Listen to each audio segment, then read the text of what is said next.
সোণাপুৰত এতিয়া প্ৰতিদিনেই অগণিত কাহিনী জি উঠে।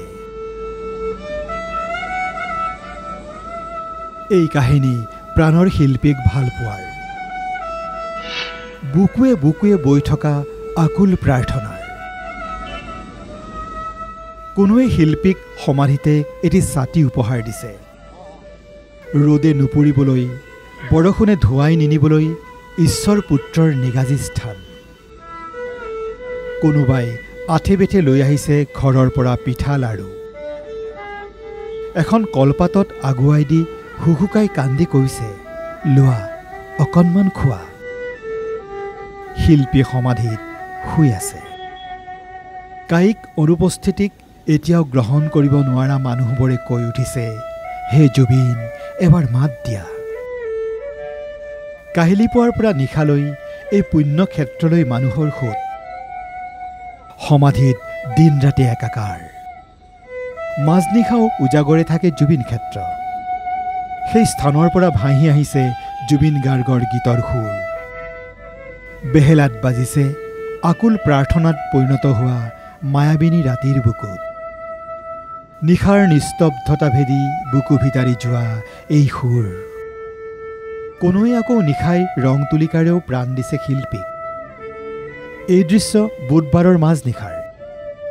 চাৰিওফালে নিস্তব্ধতা।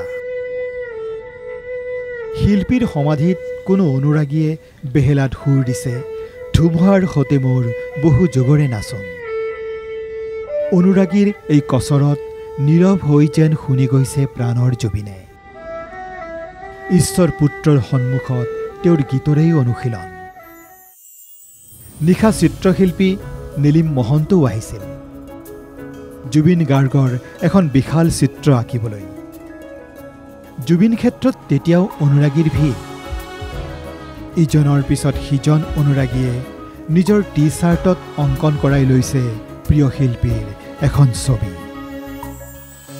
কোনোৱে আকৌ গামোচাখনতেই মায়াবিনী বুলি লিখাই লৈ প্ৰাপ্তিৰ সুখেৰে উভতি গৈছে। ইয়াত আমাৰ আজি জুবিন ক্ষেত্ৰত উদীয়মান শিল্পী চিত্ৰকাৰ নীলিম মহন্ত ডাঙৰীয়া আছে।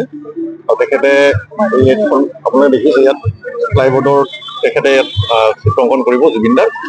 আজি হয়তো শেষ নহ'ব, কাইলৈ গোটেই শেষ হ'ব আৰু আমি তেখেতক ইয়াত পাই বৰ ভাল পাইছোঁ। এয়াই ভাল পোৱা প্ৰাণৰ আপোন শিল্পীৰে।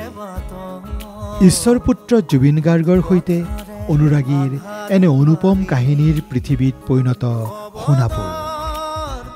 শেষ নিশাও জুবিন গাৰ্গ সাৰে আছিল। এটি গীত, এটি নতুন সুৰ অসমক দিবলৈ। কাহানিও ভাগৰি নপৰা মানুহজনৰ পুৱতি নিশাও আছিল একেই ব্যস্ততা। এতিয়া তেওঁ জিৰণি লৈছে সোণাপুৰত। সোণাপুৰত শেষ নিশাও এতিয়াও সাৰে থাকে তেওঁৰ অনুৰাগী। সোণাপুৰৰ পৰা চন্দন মালাকৰৰ ৰিপৰ্ট, NK TV।